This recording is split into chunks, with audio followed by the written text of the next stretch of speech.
Hello students, कैसे हो आप? सब बढ़िया। चलिए देखिए, आज हम स्टार्ट करते हैं क्वेश्चन सीरीज है। हमने दो चैप्टर एनसीईआरटी 12th क्लास के दो चैप्टर हमने कंप्लीट कर लिए हैं। आज कुछ क्वेश्चन की सीरीज लेके आए हैं आपके लिए। कुछ इंपॉर्टेंट क्वेश्चन हैं, उनको आप कमेंट्स करके बताएं और सॉल्व करने की कोशिश कीजिए। कौन कौन से क्वेश्चन हैं, उन क्वेश्चनों को हम लेते हैं 1 by 1।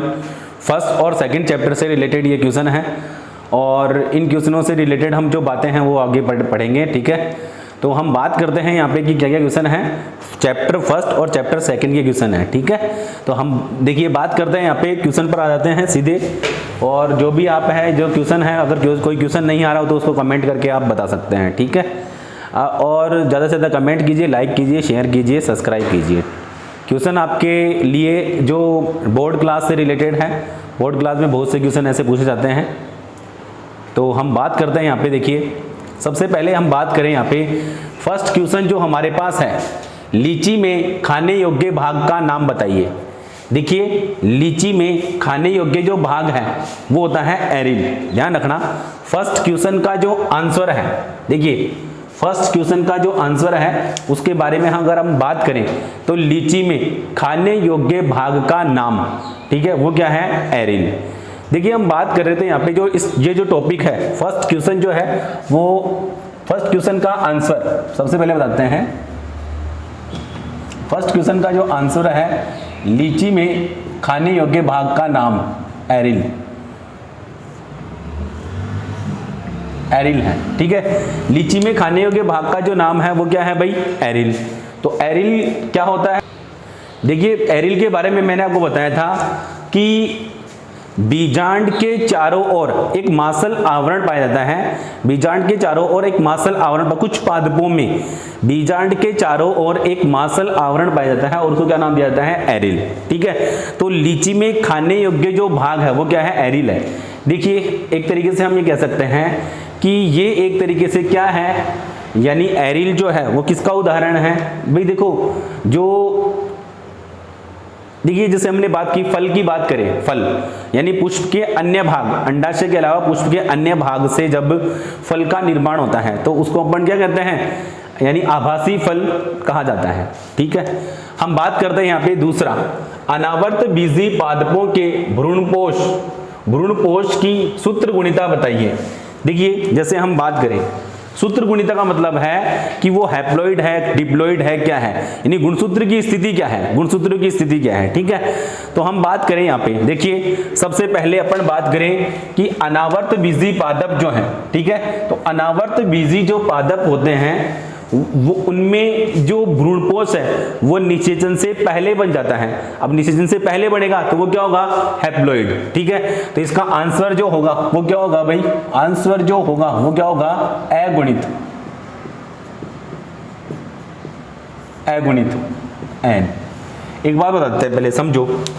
जब डबल फर्टिलाइजेशन की प्रोसेस संपन्न हुई थी आवर्त बीजी पादप में, तो जो एक तो द्वितीय केंद्रक था जिसमें 2 एन जो केंद्रक पाए जाते हैं, न्यूक्लियस है, उसको अपन 2n भी कह सकते हैं। और 2n है वो एक मेल गैमेट से फ्यूज होकर क्या बनाता है?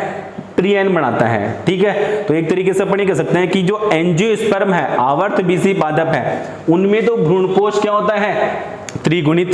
एंजियोस्पर्म में, ठीक है, एंजियोस्पर्म में भ्रूणपोष क्या होता है? त्रिगुणित। ठीक है, तो नेक्स्ट अपन बात करते हैं यहाँ पे। नेक्स्ट क्वेश्चन है, देखिए नेक्स्ट क्वेश्चन क्या है हमारे पास वो समझिए। समयुग्मकी तथा विषमयुग्मकी को परिभाषित कीजिए।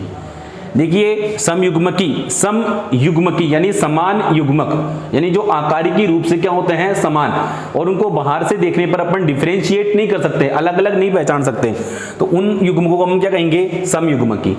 ठीक है, जैसे देखो, जो क्वेश्चन नंबर 3 है उसका आंसर की बात करें हम, आप एक चीज जैसे अपन बात करें कि जैसे कुछ शैवाल है, कुछ शैवाल और कुछ फंजाई है, इनमें जो जूस्पोर बनते हैं, ठीक है, जो जूस्पोर बनते हैं वो आकारिकी रूप से क्या होते हैं भाई?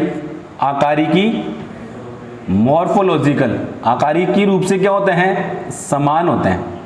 जब आकारिकी रूप से क्या होंगे? समान होंगे, तो ऐसे युग्मकों को, ऐसे जीव जो ऐसे युग्मक जो होते हैं उन युग्मकों को क्या कहेंगे अपन? समयुग्मकी।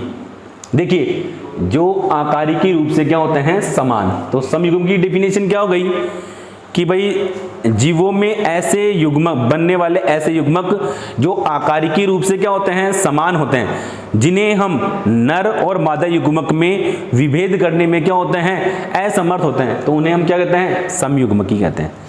विषम युग्मकी तो समयुग्मकी का एग्जाम्पल जैसे अपन बात कर सकते हैं यहाँ पे, जैसे देखिए क्लेडोफोरा, क्लेडोफोरा, क्लेमाइडोमोनास, क्लेडोफोरा, ये एक एल्गी है, ठीक है भाई। और दूसरी अपन बात करें यहाँ पे, नेक्स्ट अपन ने बात की यहाँ पे विषम युग्मकी की, तो विषम युग्मकी में जैसे समझो कि मैंने यहाँ पे बनाया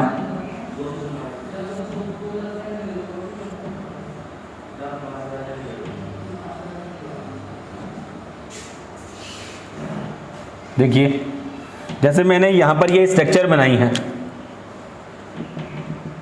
ठीक है, ये तो समझो कि फीमेल गैमेट है और एक स्ट्रक्चर मैंने बना दी यहां पर,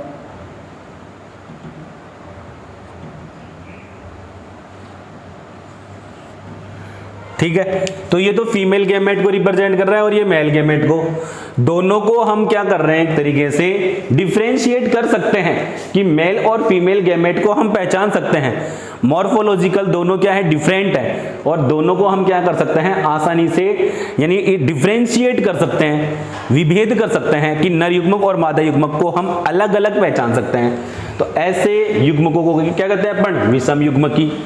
सीधी सीधी बात है, एग्जाम्पल अपन ले सकते हैं यहाँ पे क्या ह्यूमन का, मनुष्य का एग्जाम्पल अपन ले सकते हैं यहाँ पे, ठीक है। तो ये हमने क्या है फर्स्ट क्वेश्चन कर लिया, सेकंड कर लिया, थर्ड। नेक्स्ट होते हैं हम क्या यहाँ पे बाह्य निषेचन करने वाले जीवों के दो उदाहरण दीजिए। बाह्य निषेचन का मतलब क्या होता है, डेफिनेशन बता दीजिए पहले, ठीक है। डेफिनेशन क्या होती है बाह्य निषेचन की कि जब नर युग्मक और मादा युग्मक का संलयन यानी फ्यूजन, मेल और फीमेल गैमेट का fusion, fusion of male and female gamete are, जो बॉडी है ऑर्गेनिज्म की बॉडी है उसके बाहर कंप्लीट हो, यानी नर युग्मक और मादा युग्मक के संलयन की प्रक्रिया जब जीव शरीर के बाहर कंप्लीट होती है तो उसे हम यानी जीव शरीर के बाहर संपन्न होती है तो उसे अपन क्या कहते हैं बाह्य निषेचन। बाह्य निषेचन जैसे जो सिंपल जीव हैं, जैसे अपन शैवाल की बात करें, ठीक है, उसके अंदर तो उदाहरण देने हैं। देखो first question, second question, third question का आंसर, ठीक है, क्वेश्चन नंबर 4 है, इसके आंसर की बात करें तो देखिए ये डेफिनेशन बताइए मैंने। एग्जाम्पल की बात करें अपन, एग्जाम्पल में देखो मैं बताते हैं आपको, एक तो है फ्रॉग, बोनी फिश, ठीक है। एक हम बात करें यहां पे जैसे देखिए एल्गी वगैरह जो होते हैं इनमें भी क्या होता है, अच्छा मेंढक मछलियां हैं विशेष प्रकार की, ठीक है, और एक क्या है शैवाल वगैरह, इनमें कौन सा निषेचन संपन्न होता है भाई बाह्य निषेचन संपन्न होता है, ठीक है। नेक्स्ट हम बात करते हैं यहाँ पे, नेक्स्ट क्वेश्चन है उसकी बात करें, किन्हीं 3 पादपों के उदाहरण दीजिए जो 2 प्रकार के उन्मिल तथा अनउन्मिल पुष्प उत्पन्न करते हैं। उन्मिल और अनउन्मिल के बारे में बताते हैं। देखिए अनउन्मिल का मतलब है खिले हुए और अनउन्मिल का मतलब है क्या बंद, ठीक है, जो कभी भी यानी अनावर्त नहीं होते, हमेशा क्या होते हैं ढके हुए रहते हैं, वो तो क्या हो गए अनउन्मिल। और एक क्या है उन्मिल। देखिए हम बात कर रहे थे यहाँ पे कि जब हमने पॉलिनेशन की बात की थी, आपका जो पॉइंट है परागण, उस परागण में बात करी थी। परागण में हमने बताया था कि परागण की डेफिनेशन क्या होती है, यानी जब किसी पुष्प के परागकण उसी पुष्प के वर्तिकाग्र पर या किसी दूसरे प्लांट के पुष्प की वर्तिकाग्र पर स्थानांतरित होते हैं तो उसे क्या कहते हैं परागण कहते हैं। अब यहाँ पर एक बात बताया था कि कुछ प्लांट ऐसे होते हैं, और वो कुछ प्लांट कौन कौन से हैं, देखिए 5वें क्वेश्चन का आंसर है, वो कुछ प्लांट कौन कौन से उसके बारे में बात करते हैं। एक तो हमने बात की यहाँ पे वायोला, एक हम बात करें यहाँ पे ऑक्सेलिस, और एक है कामेलिना। ये 3 प्लांट ऐसे हैं जो 2 प्रकार के पुष्प फ्लावर जो है वो प्रोड्यूस करते हैं, 2 प्रकार के पुष्प उत्पन्न करते हैं। ठीक है, वो 2 प्रकार के पुष्प कौन कौन से हो गए? देखिए, एक प्रकार के पुष्प जो ऐसे होते हैं जो सामान्य पुष्प की तरह ही होते हैं, ठीक है, खिल जाते हैं। और कुछ ऐसे प्रकार के पुष्प होते हैं जो क्या होते हैं, बंद होते हैं। ठीक है, यानी उनके अंदर क्या नहीं होगा भाई, यानी एक तरीके से वो खिलेंगे नहीं, तो उनके अंदर क्या है, स्वपरागण की ये जो अनुन्मिल्यता है, अनुन्मिल्यता है, वो एक तरीके से किसका उदाहरण है, किसका लक्षण है, किसकी विशेषता है? तो क्यों उन प्लांट के अंदर जिनके अंदर ऐसे पुष्प पाए जाएंगे तो उनमें कौन सा परागण संपन्न होता है भाई? स्वपरागण। और वो भी स्वपरागण का भी कौन सा? ऑटोगेमी, स्वयुग्मन। ठीक है, तो ये 5 क्वेश्चन के आंसर आपको समझ में आए। ये थे 5 क्वेश्चन हमारे पास। नेक्स्ट हम बात करते हैं यहाँ पे क्वेश्चन नंबर 6। क्वेश्चन यहाँ पर यह है कि नर युग्मकोद्भिद व मादा युग्मकोद्भिद को निरूपित करने वाली संरचना बताइए। इंपॉर्टेंट बात यह है कि नर युग्मकोद्भिद को और मादा युग्मकोद्भिद को निरूपित करने वाली संरचना बतानी है। देखिए, नर युग्मकोद्भिद को निरूपित करने वाली संरचना क्या है? परागकण। और मादा युग्मकोद्भिद को निरूपित करने वाली जो संरचना है, ठीक है, नर युग्मकोद्भिद को क्वेश्चन नंबर 6, ठीक है, यहीं पे लिख देते हैं कि नर युग्मकोद्भिद को निरूपित करने वाली संरचना जो है वो क्या है भाई? परागकण। ठीक है, और मादा युग्मकोद्भिद को निरूपित करने वाली जो संरचना है वो है भ्रूण कोश। ठीक है, इसको कह सकते हैं अपन, देखिए, मेल एंड फीमेल गैमेटोफाइट है, इसको रिप्रेजेंट करने वाली स्ट्रक्चर। तो मेल और फीमेल गैमेटोफाइट को रिप्रेजेंट करने वाली जो स्ट्रक्चर है वो क्या है? Pollen grain.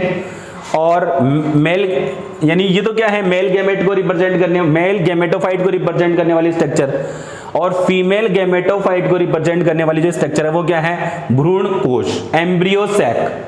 ठीक है, अब क्या बताया गया है? देखिए, डेफिनेशन क्या पूछी जाती है कई बार। देखो, जैसे ये परागकण है, जैसे हम बात करें यहाँ पे, बताते हैं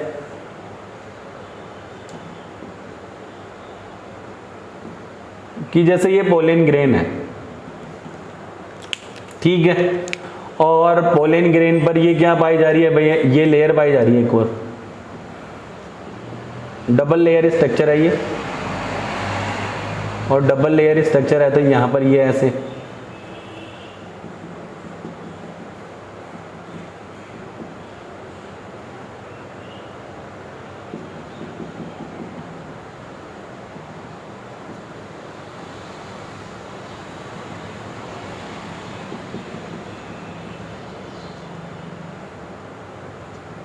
ठीक है।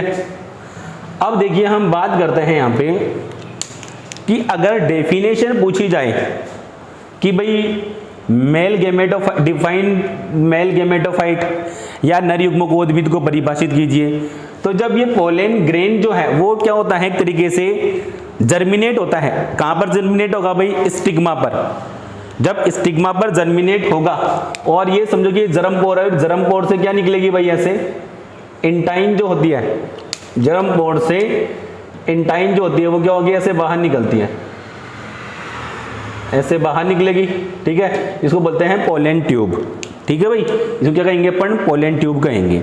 तो जर्मिनेटेड यानी अंकुरित परागकणों को क्या कहते हैं? नर युग्मकोद्भिद। नेक्स्ट हमारे पास क्वेश्चन आता है यहाँ पे, अभ्रूणपोषी बीज के 2 उदाहरण दीजिए। देखिए, अभ्रूणपोषी बीज के 2 उदाहरण, यानी ऐसे बीज बताने हैं। देखिए, आपको बताते हैं सबसे पहले, निषेचन के पश्चात जो ओव्यूल है, बीजांड है, वो तो क्या बनाता है? बीज बनाता है। और जो ओवरी है, अंडाशय है, वो फल बनाता है। ठीक है, तो ऐसे बीज जिनमें भ्रूणपोष जो है, यानी भ्रूणपोष जो है वो क्या होता है? पूरा उपयोग में कर लिया जाता है और अवशेष के रूप में नहीं बचता, तो उसे अपन क्या कहेंगे? अभ्रूणपोषी बीज। और अभ्रूणपोषी बीज के 2 उदाहरण हैं, डबल फर्ट, यानी एक तरीके से क्या है? डाइकोट, तो मटर, और एक क्या है? मूंगफली। ये ऐसे बीज हैं जिनमें भ्रूणपोष जो है वो नहीं बचता, पूरा उपयोग में आता है। डेवलपमेंट के, भ्रूण के डेवलपमेंट के समय भ्रूणपोष जो है पूरा काम आ जाता है। परागकण के बाह्यचोल और अंतःचोल किस पदार्थ के बने होते हैं? देख लीजिए, यहाँ पे बता देते हैं कि परागकण की जो परागकण होता है उस परागकण के चारों ओर 2 आवरण पाए जाते हैं, द्विस्तरीय आवरण है। तो द्विस्तरीय आवरण, एक तो बाह्य आवरण जिसको बाह्यचोल और एक अंतः आवरण जिसको अंतःचोल, इंग्लिश में बोलते हैं एक्साइन और एक इंटाइन। तो जो एक्साइन है, बाह्यचोल है, वो स्पोरोपोलिनिन का बना होता है। बाह्यचोल, तो जो बाह्यचोल है वो किसका बना होता है भाई? स्पोरोपोलिनिन। लिख देते हैं, स्पोरोपोलिनिन,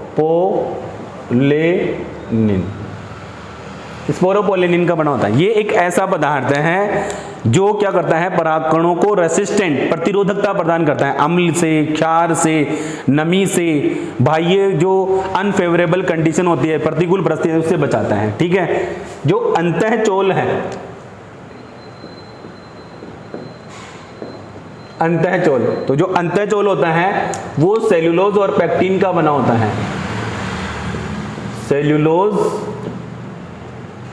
सेल्यूलोज और पेक्टिन, जो अंतःचोल होता है वो किसका बना होता है भाई? सेल्यूलोज और पेक्टिन का बना होता है। ठीक है। तो ये 8 क्वेश्चन है। नेक्स्ट अपन बात करते हैं नेक्स्ट क्वेश्चनों पर। देखिए,